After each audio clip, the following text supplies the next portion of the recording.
Are you recording now? Okay, all right. And action. You gotta say that. You gotta say action. Okay, now we're ready to go. You guys, welcome back. Mr. Medine here, Mr. M. It's been a while, but we're gonna be doing another video today, and we got a couple requests. And next, in fact, we got a lot of requests, so hopefully we get these videos done. But one of the videos that we're gonna do today is everyone's favorite, and that's what you see on the spine, whether you're seeing zygapophyseal joints or intervertebral foramina. So I'm going to go ahead and share something that I share with my students. It's called the up, up, down, up. And I'm going to write that on the board, and then I'll explain it, and then I'll show you what it looks like on the spine, okay? So let's go ahead and get started here. All right, so we're going to start off with AP obliques. Now, remember, AP oblique is the projection. Projection is the path of the beam that enters and exits the part. So remember that, projection, the path of the beam that enters and exits the part. That's how it's named. So if it enters the anterior section first and it exits the posterior, that's going to be AP. And because it's going to be at an angle, it's an AP oblique. So AP oblique, I'm going to put here is projection. All right. So then I'm going to put here RPO, and I'm going to put over here LPO. And this here is going to be position. So position is how the body part is orientated to the IR, okay? So people get mixed up sometimes with projection and position. All right, so again, projection is the path of the beam as it enters and exits the part. It's named after the surface that it enters and exits. Position is how the body part is orientated. So here I have RPO, right posterior oblique position.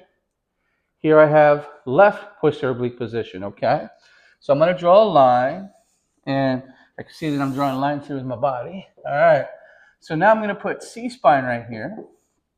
Draw a little line. I'm going to put T-spine right here. Draw a little line. Put L-spine right here.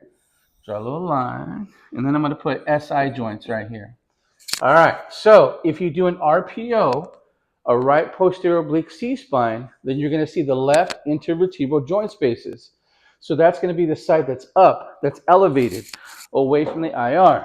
So I have a spine here. Again, if I'm doing an RPO, you're going to see the elevated side. You're going to see the left intervertebral foramina. All right. So that's considered to be the upside. All right. So RPO, left intervertebral foramina. If you were to do an LPO, like this here, let's see, LPO here, now you're going to see the right intervertebral foramina. And we call this the upside, all right? Sometimes they say upside, elevated side, or opposite side, okay? All right? Now, if you were to do a T-spine RPO, if you do an RPO, the T-spine, well, guess what? You're not going to see intervertebral foramina. Do you guys know what you're going to see? On an RPO of the T-spine, who can guess it? It's going to be Z joints. Okay, so if you said Z joints, you're correct. But which ones? Well, guess what? You're going to see the left Z joint. So again, if you do a right posterior oblique of the T-spine, which are they're not very common to do because they're hard to see. A lot of times we just do CT or MRI. But if you do an RPO of the T-spine, you're going to see the left Z joints. And again, that's going to be the upside. That's the elevated side. All right. If you're to do an LPO, you're going to see the right Z joint. And again, that's going to be the upside. Okay. You guys with me? Now look what I'm going to do to L spine. I'm going to put a little star next to that. So if you were to do an RPO, if you do an RPO now, guess what? Because of the size of the vertebrae, the curvature of this lumbar spine here, and the size of it, you're going to see the side that's down now. So you're going to see the right Z joint, okay? So the Z joints are going to be right here between the superior articular process and the inferior articular process right here, okay? So if you do an RPO of the lumbar spine, you're going to see the right Z joint, and that's going to be the side that's down, okay? Make sure that's a W, that's an N. That's the downside. If you do an LPO, you're going to see the left Z joint, and again, that's going to be the downside. You can say downside, you can say same side, right? Because it's the side closest to the IR. All right. Now, if you were to do an SI RPO, you're going to see the left SI joint.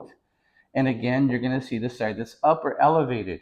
If you were to go ahead and do an SI LPO, you're going to see the right SI joint. And again, that's going to be the upside. So this is where we get the term up, up, down, up. All right. It pertains to the AP obliques, which are also your RPO position and your LPO position. Okay. But we're not done yet here, you guys. I got a couple other things to share with you. A couple of things that I've learned from students actually over the years of teaching. But look here, you guys. This is just a quick chart, a graph we can create. And you can also flip it around, you guys. Do me a favor. After this video, write down PO obliques and then put LEO and REO and then kind of just fill it in. And you'll notice that everything's going to be the opposite. Does that make sense? Okay. Now, a little special thing here to show you guys as well. Remember that an RPO will show the same thing as an LEO. You remember that? Okay. And an LPO will show the same thing as an REO. All right, but we're not done yet. We got a couple other things to show you here. And then, this is one of my favorites. One of my students, they came up with this. It's a Z. And this is Mr. M. I figured out a cool way to remember zygapophyseal joints. And I said, really? And they broke it down just like this, and I'm going to share it with you guys. They didn't copyright it. It's not patent. It's for everybody to share. It's for the whole world, right? And I love the fact that we're getting people from Uganda, where else is it? Australia, Ireland, Egypt, Iran, all kinds of places. It's kind of cool because this is for everybody. Ready? So we got Z joint. This is an angle right here. This is a 90-degree angle. That's for C-spine. Here, it's a 70-degree angle, give or take, and that's going to be T-spine. And then over here on the bottom, we got a 45-degree angle, and this is going to be for L-spine. How you guys like that? I think that's kind of cool, right? So you're going to see the Z joints at 90 degrees on a C-spine. That's a lateral. On a 70-degree, that's oblique. 45-degree, that's an oblique. All right, so this is how you're going to see the Z joints. And you guys remember, anything done at 90 degrees for the mid-sagittal plane is always going to be a lateral. So if we got 0 degrees, that's an AP or PA. If you got anything from 1 through 89 degrees, that's going to be an oblique. And anything at 90 degrees, that's always going to be a lateral. Remember that. All right, little things like this, you guys, is going to make the world of difference for you. All right, now we got one more thing to show you and then we're done, okay? So take a look at that. I think that's pretty cool. Another one of my students came up with this, and they said IVF, intervertebral foramina. So here is 45 degrees, and that's C-spine. Here we got 90 degrees, T-spine, and we got 90 degrees here, we got L-spine. So if you're going to see the intervertebral foramina on the spine projections, well then guess what? It's got to be a C-spine oblique at 45 degrees. It's going to be a lateral for the T-spine and a lateral for the lumbar spine to see the intervertebral foramina. Again, you guys, it's about repetition.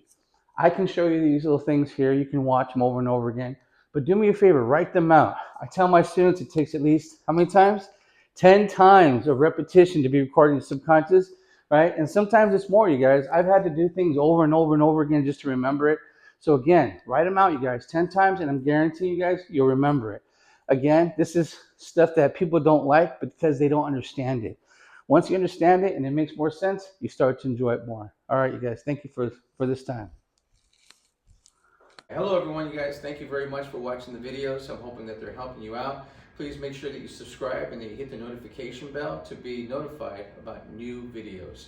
Again, remember to be good to yourself and be good to others. Thank you.